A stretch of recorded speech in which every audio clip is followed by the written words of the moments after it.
Doumeko Live est de retour après un long week-end. Nous sommes là pour vous accompagner, vous donner l'essentiel de l'actualité économique en République démocratique du Congo. Mesdames et messieurs, bienvenue à notre tranche de tout le jour. Oui, avec toutes ces rubriques au rendez-vous, les chiffres clés nous amèneront plutôt dans la compréhension de l'exécution des dépenses de lutte contre la pauvreté sur le terme de volume du dossier. Nous allons également, pour le compte du dossier, aborder la question sur l'éruption du Nyiragongo. Oui, le bilan donné par le porte-parole du gouvernement de la République démocratique du Congo, Patrick Mouyaya. Un invité sera reçu sur ce plateau. Il s'agit de Mouchipaï Le Cœur. Il est attaché de presse du ministre des Hydrocarbures. Avec lui, nous allons parler des solutions en gestation pour résoudre la question de pénurie en carburant dans la province du Kasaï. Mais avant tout, prenons d'abord l'essentiel de l'information économique en RDC. Prenons les nouvelles en bref, tout de suite.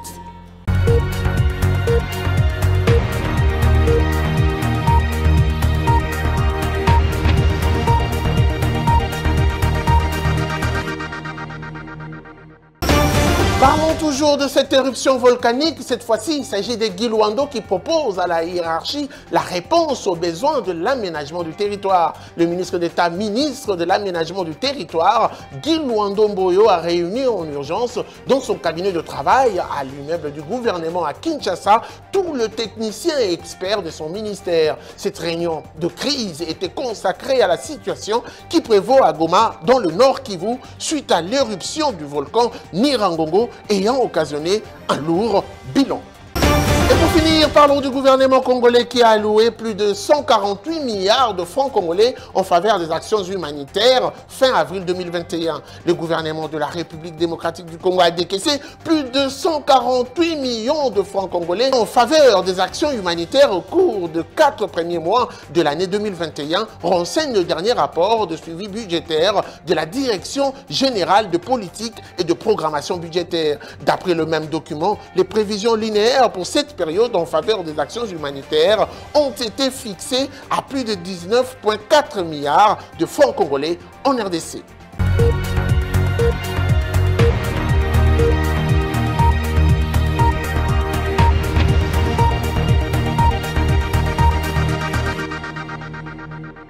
Comme tout le jour, elle nous revient avec le précision chiffrée. Elle s'appelle Judith Unamaka. Sa rubrique « Les chiffres clés » parlera aujourd'hui exceptionnellement de l'exécution des dépenses de lutte contre la pauvreté en termes du volume ou des volumes de dossiers. Elle sera avec nous tout de suite. Les chiffres clés.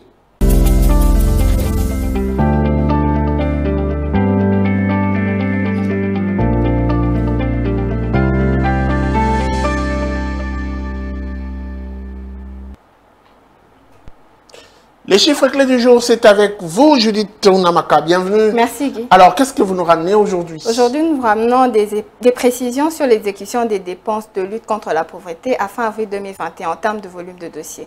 Mais avant tout, parlons du cours de change de la Banque centrale du Congo qui fixe 1 dollar à 1988 francs congolais. Un franc CFA revient à 3,67 centimes et 1 euro se troque à 2413 francs congolais.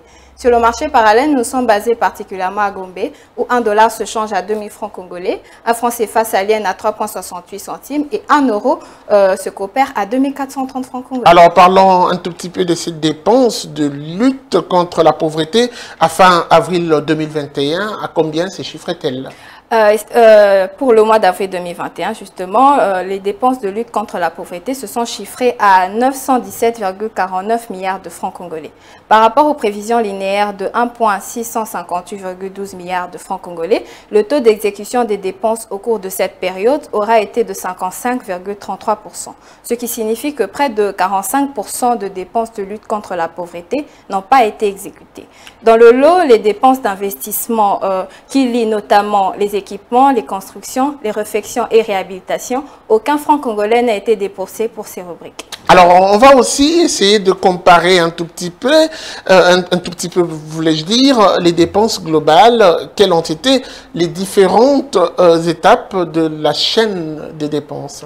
Comparé aux dépenses globales, suivant les différentes étapes de la chaîne, les dépenses de lutte contre la pauvreté ont été exécutées comme suite. L'engagement a représenté 37,8%, la liquidité liquidation assimilée 37,8%, l'ordonnancement a représenté 39,0% et les transferts a indiqué 39,2%. Alors, on va finir cette rubrique avec une petite improvisation, bien que ce n'est pas permis à la télé. Vous avez suivi l'information, l'évolution, l'éruption volcanique?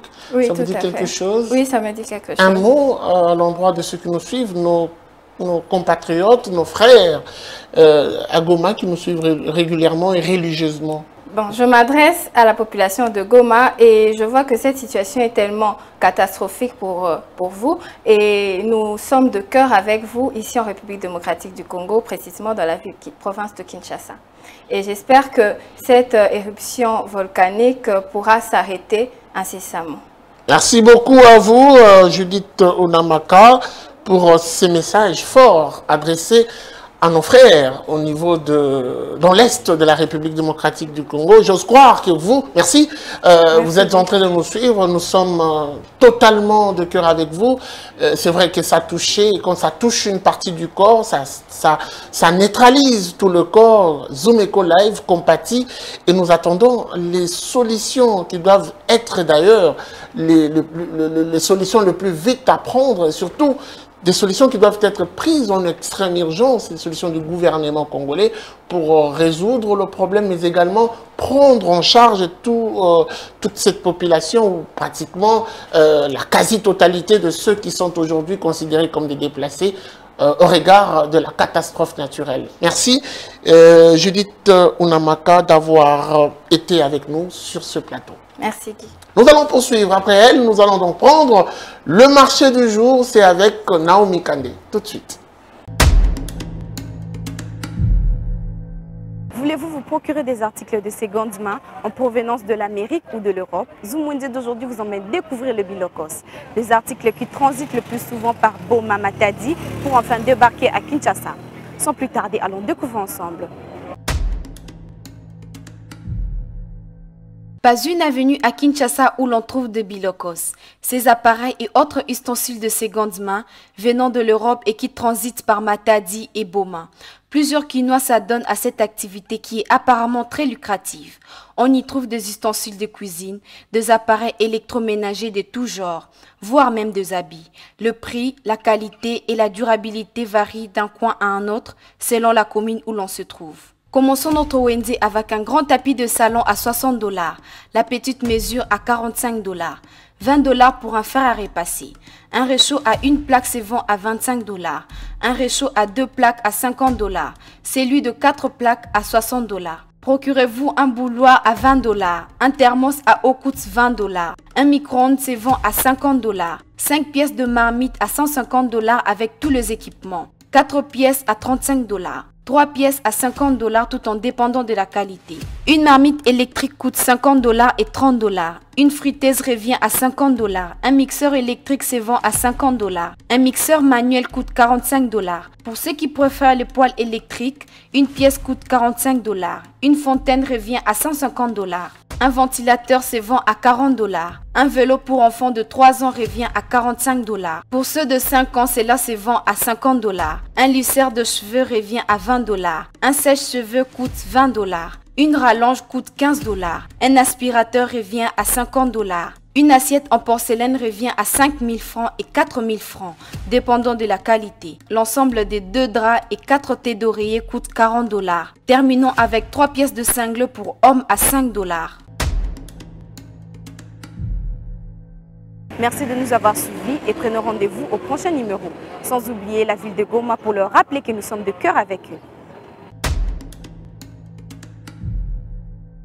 Quel bilan retenir de l'éruption de Nyiragongo? On en parle aujourd'hui pour le compte du dossier avec notre journaliste qui nous ramène des précisions du gouvernement par rapport à cette crise qui a été vécue dans l'Est de la République démocratique du Congo. Tout de suite, Judith Piombo sera avec nous. Le dossier.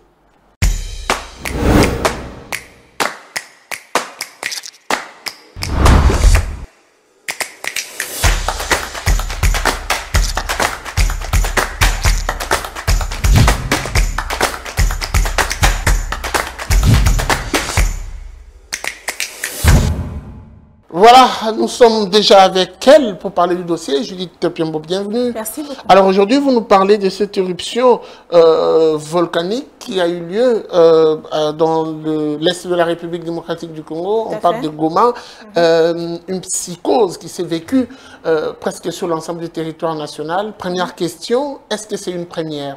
Ce n'est pas une première, mais je peux plutôt parler de la dernière fois où ça a eu lieu avant cette fois-ci. C'était le 17 mai 2002.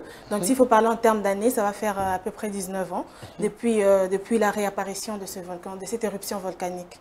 Ok, alors le gouvernement congolais est monté au créneau pour donner les précisions en termes de bilan sur les dégâts enregistrés. Et vous en parlez également aujourd'hui. Tout à fait. La coulée de lave avait avancé avec une forte pression et a traversé les villages du territoire de Nyiragongo. Et donc, le bilan provisoire a fait état de 15 morts, dont 9 par accident de circulation, 4 qui ont tenté de s'enfuir de la prison et ça les a rattrapés, et 2 qui ont été calcinés, ça fait 15 cet ensemble. Et puis, il y a aussi plusieurs blessés qui ont été dénombrés. 17 villages ont été touchés par cette coulée de lave qui a détruit des habitations et des infrastructures. Ensuite, il a aussi été signalé la route de Rutshuru, qui a été endommagée. Comme conséquence, il y a eu coupure de Goma avec son grenier en denrées alimentaires. Une route d'intérêt, de grand intérêt économique, Rutshuru, qui alimente par moment. Cette route facilite même le commerce transfrontalier et alimente la ville de Goma. Oui, donc il y a eu rupture et ça devient très compliqué pour cette population. Et plusieurs maisons aussi ont été englouties, consumées par les laves dans les quartiers de Boutaré, par exemple, les Bouéné. Et beaucoup de pertes des biens, des marchandises pour les petits commerces dans plusieurs quartiers. Ensuite, il y a aussi eu à signaler quelques actes de pillage. Vous imaginez, avec déjà ce mal que vit ce coin de la ville. Il y en a eu aussi des pillages. Il y a eu des pillages qui ont été notés.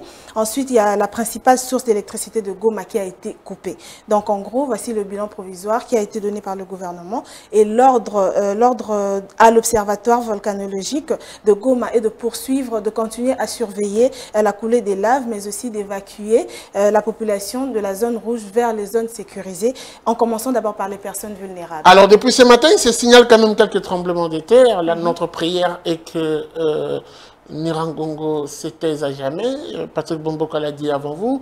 Et je pense que Dieu sera du côté de la République démocratique du Congo.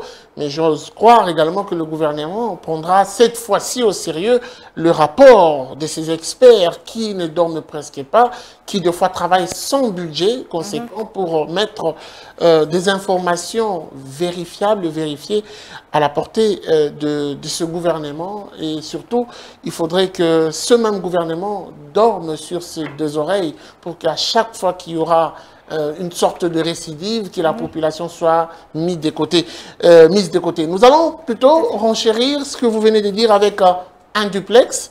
Un duplex qui nous viendra de Goma. On a pu avoir un habitant de Goma qui sera avec nous tout de suite en ligne pour confirmer justement ce que vous venez de dire. Je m'en vais déjà vous dire merci pour plus de précisions que vous nous apportez par rapport à ce bilan très attendu par tout le Congolais. C'était un plaisir. Alors, nous allons procéder à ce duplex. Nous allons plutôt prendre ce duplex de ce Congolais qui réside dans la ville de Goma. Avec lui, nous aurons plus de précisions sur comment se sont réveillés les Congolais dans cette ville. Et y a-t-il encore menace? On en parlera tout de suite. Le duplex après ceci. Alors, monsieur Rocky, je rappelle que vous êtes habitant à Goma. Première question, vous êtes en ligne avec nous. Comment est-ce que Goma s'est réveillé ce matin? Bon, comme hier, le même sentiment ici à Goma de frustration, de stress. On est stressé à ce moment, il ne passe pas 10 minutes, 30 minutes sans pour autant que la terre bouge. Il y a tremblement de terre à tout moment. Et puis, au niveau aussi de nos voisins, vous savez, Goma est ensemble avec les Zéni du côté Rwanda. Là-bas, c'est encore plus pire. Il y a des fissures sur les routes. J'ai même des images ici, je pourrais te le balancer au malheur. On est là la nuit, vous savez, nous qui habitons les appartements en étage, vraiment c'est trop risqué. On s'est décidé, même moi personnellement, je te dis, j'ai passé ma nuit au bureau. Je n'avais pas le choix de bouger. J'ai passé ma nuit au bureau avec des stress. Donc, c'est un peu ça quoi. Et à l'instant même, nous parlions, il y a les mouvements encore, la terre vient encore de bouger. Mais vraiment, on est stressé à tout moment. Quelles sont les précautions prises par l'État sur place, le gouverneur par exemple? Ouais, on n'a pas encore un communiqué officiel de la part du gouvernement. On est là, chacun se prépare à toute éventualité. Et puis on attend voir si ça va bien pour les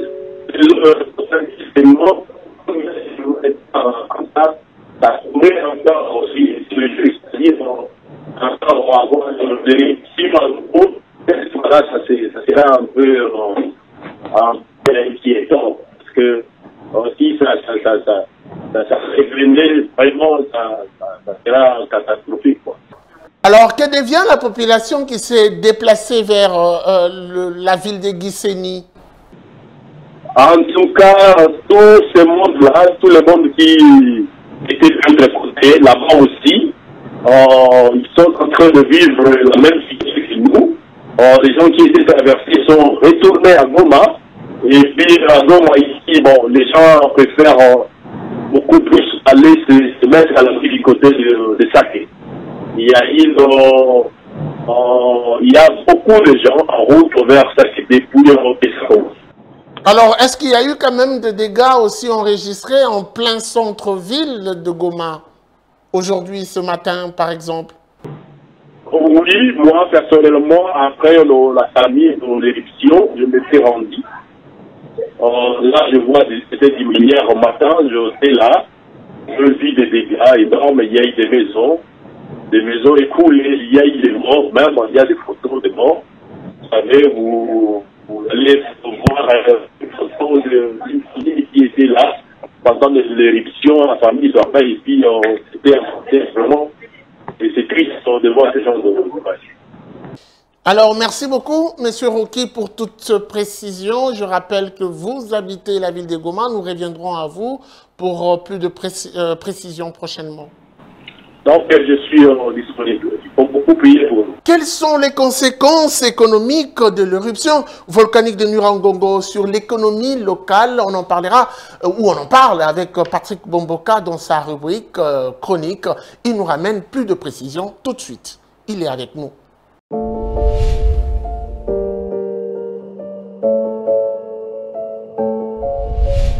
Monsieur Patrick Bomboka, bienvenue. Bonjour Guy. Alors, nous parlons avec vous pour le compte de votre rubrique, la chronique de l'éruption du volcan Nyiragongo sur l'économie à Goma. Vous avez voulu, au regard de la pertinence du sujet, être là, reçu sur ce plateau pour cet tête-à-tête. Première question, quelles sont les conséquences directes de cette éruption volcanique? Guy, vous savez que la catastrophe naturelle ne prévient pas. Et tout le monde a été surpris. Et vous imaginez l'intensité de cette explosion volcanique avec des laves qui coulaient, qui avançaient vers la ville, a fait craindre toute la ville. Et les commerçants ne pouvaient que fermer boutique.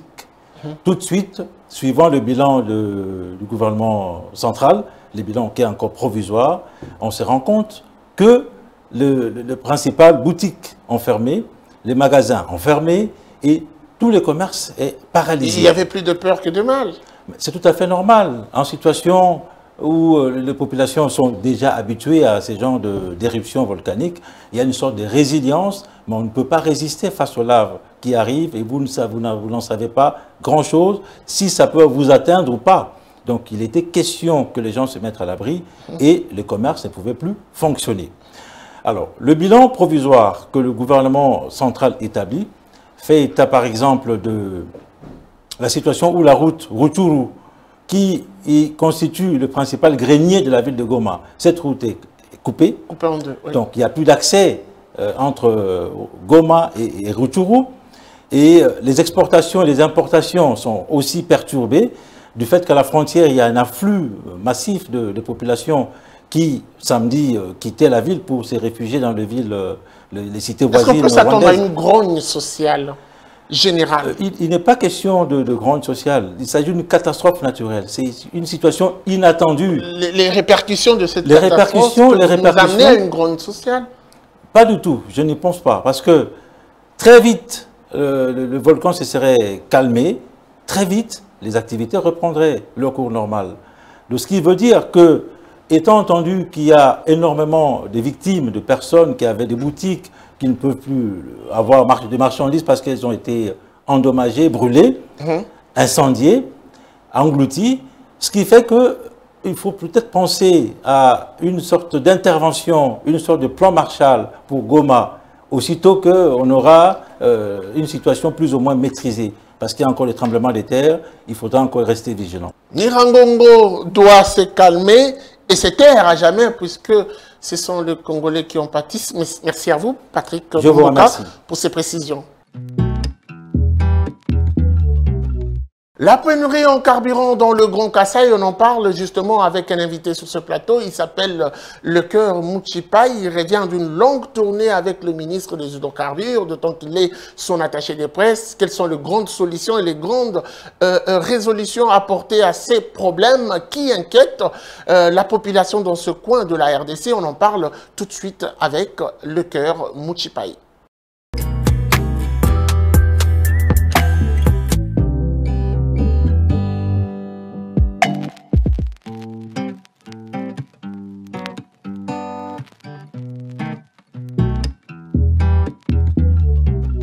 Voilà, notre invité est déjà avec nous sur ce plateau. Avec lui, nous allons revenir sur cette ronde du ministre des hydrocarbures. Il s'appelle Lecœur Mouchipai. Il a assisté et accompagné le ministre. Monsieur Lecœur Mouchipai, bienvenue. Merci pour l'invitation. Alors, combien de provinces au total ont été bénéficiaires de cette tournée du ministre? Le ministre des hydrocarbures, Maître Didier Boudimbou, a effectué une visite de travail dans 3 provinces. Kasaï central, Kasaï oriental et Haut-Katanga. Le but principal, c'était pour d'abord faire l'état des lieux, comprendre comment est-ce que les systèmes d'approvisionnement en produits pétroliers dans ces 3 provinces, parce que nous savons très bien, d'ailleurs vous êtes dans ces domaines économiques, les 2 Kasaï souffraient de l'approvisionnement en produits pétroliers. Et les ministres, aussitôt nommés, il a voulu tenter de répondre à ces soucis, à ces problèmes qui dérangent les habitants de ces coins. Et il devait commencer par le Haut-Katanga. Les Haut-Katanga, l'objectif, c'était de rencontrer les dirigeants des SNCC, donc si vous comprenez, les Sociétés nationales de chemin de fer du Congo, c'était pour trouver les moyens pour qu'il y ait des locomotives qui permettront à ce que les produits pétroliers quittent le Haut-Katanga et arrivent jusqu'au Kasaï.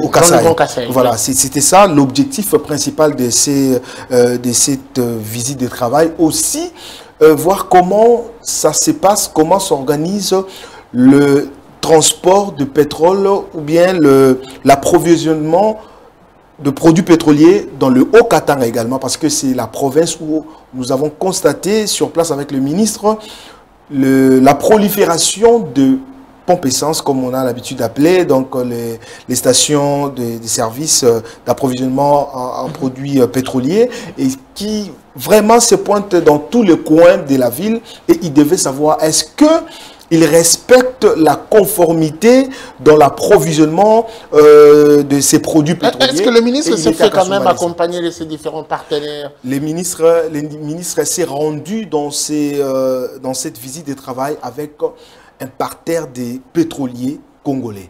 Il y a eu les représentants de CEP Congo, les représentants les DG de Sona Hydro, LP Oil. Donc, c'était une délégation de 30 personnes qui étaient censées tâter les poules pour comprendre les vraies raisons de manque d'approvisionnement en produits pétroliers aux 2 Kasaï et voir comment est-ce que Kasumbalesa, le port donc la frontière des Kasumbalé et des RDC Zambie, comment est-ce que le produit quitte le pays voisin pour entrer chez nous? Est-ce qu'il respecte la conformité, il respecte ce que dit la loi? C'était ça le travail qu'il a fait sur place avec toute sa délégation. Alors, moi je veux déjà qu'on y aille avec le Grand Kasaï. Voilà. Est-ce que c'était une visite ou une tournée de travail formaliste ou une tournée de solutions concrètes? D'ailleurs, voilà, pour parler du Kasaï, je commencerai par les Kasaï oriental. Là, il a passé 24 heures.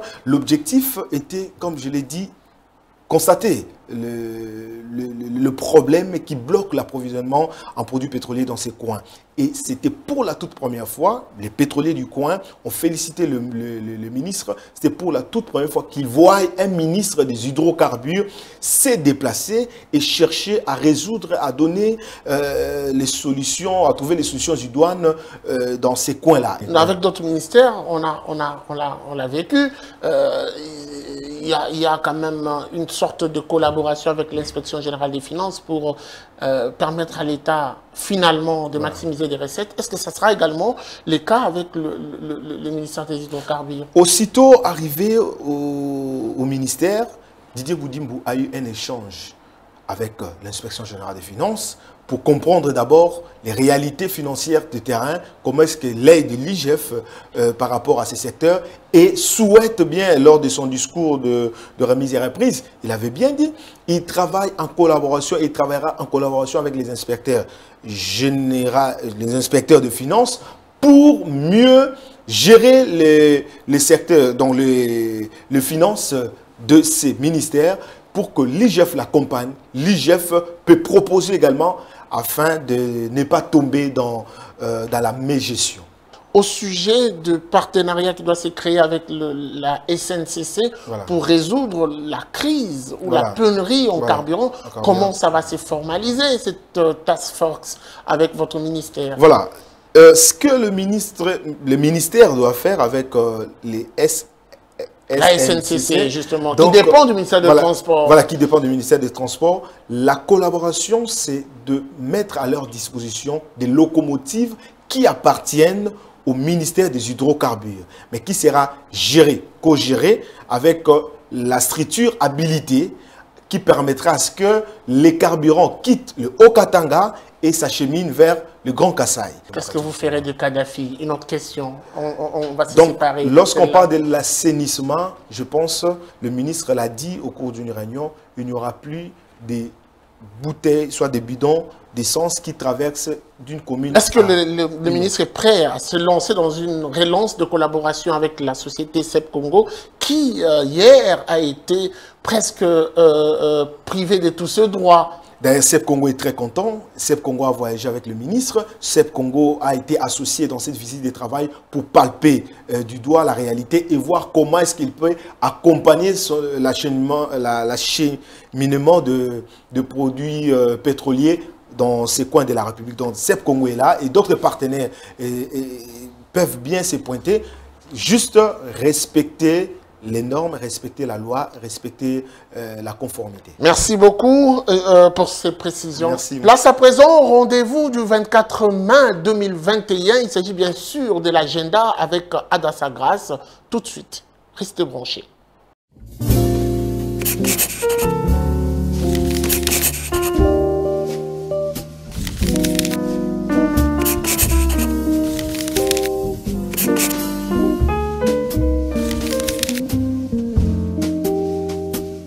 Bienvenue à l'agenda. Voici le rendez-vous du jour. Target SRL prépare une nouvelle session de formation pratique sur l'échantillonnage. Elle débutera le jeudi 27 mai et prendra fin le 28 mai 2021. Signalant que cette formation ne sera pas gratuite, le droit de participation se fixe à $120. Autre rendez-vous, pris avec Meetup des agripreneurs, qui à son tour organise un événement qui est dénommé Pourquoi bâtir un écosystème agribusiness congolais? L'activité aura lieu à Kinshasa ce vendredi 28 mai 2021 au numéro 130B, avenue Kwango dans la commune de la Gombe. Pour finir, parlons à présent d'une conférence qu'organise le collectif des entrepreneurs indépendants Réseau Vainqueur. Cette conférence des affaires se tiendra le 28 mai 2021 à partir des 13h à Kinshasa, aura pour thème « Entreprendre autrement ». Merci de nous avoir suivis. Au revoir. Petit périple à Kolwezi pour partager avec vous l'expérience de ce vendeur ambulant qui est dans la vente justement de volailles. Il a voulu nous ouvrir ses portes pour partager avec nous cette petite expérience, mais également cette activité commerciale qui lui permet de nouer le debout du mois, mais également stabiliser son foyer. Article 15, la voix de son voix, c'est avec lui. Allons-y à Kolwezi. Jamais, jamais, jamais. Débrouillard jamais, jamais, jamais. Débrouillard jamais.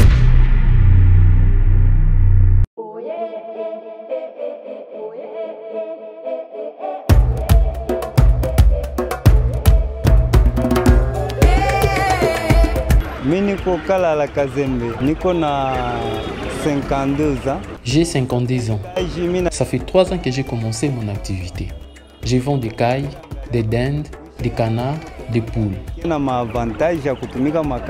J'ai fini mes études par manque d'emploi et j'ai créé cette activité. Ça fait 3 ans.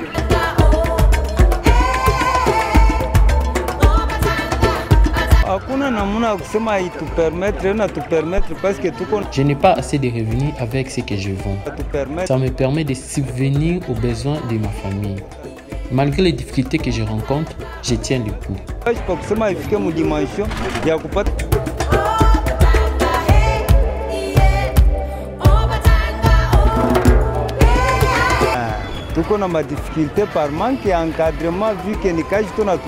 Comme difficulté que je rencontre, il y a des manques de financement par l'État de notre pays.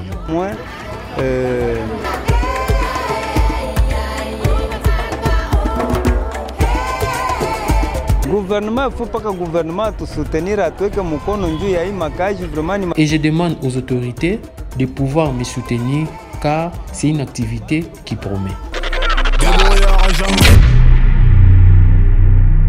Merci de nous avoir suivis, c'en est fini pour aujourd'hui. Restez branchés sur nos antennes, mais également n'hésitez pas de liker nos vidéos sur nos différentes plateformes. La suite, ça sera sans doute au prochain numéro avec le même plaisir. Vivez heureux, vivez sans temps. Au revoir et à très vite.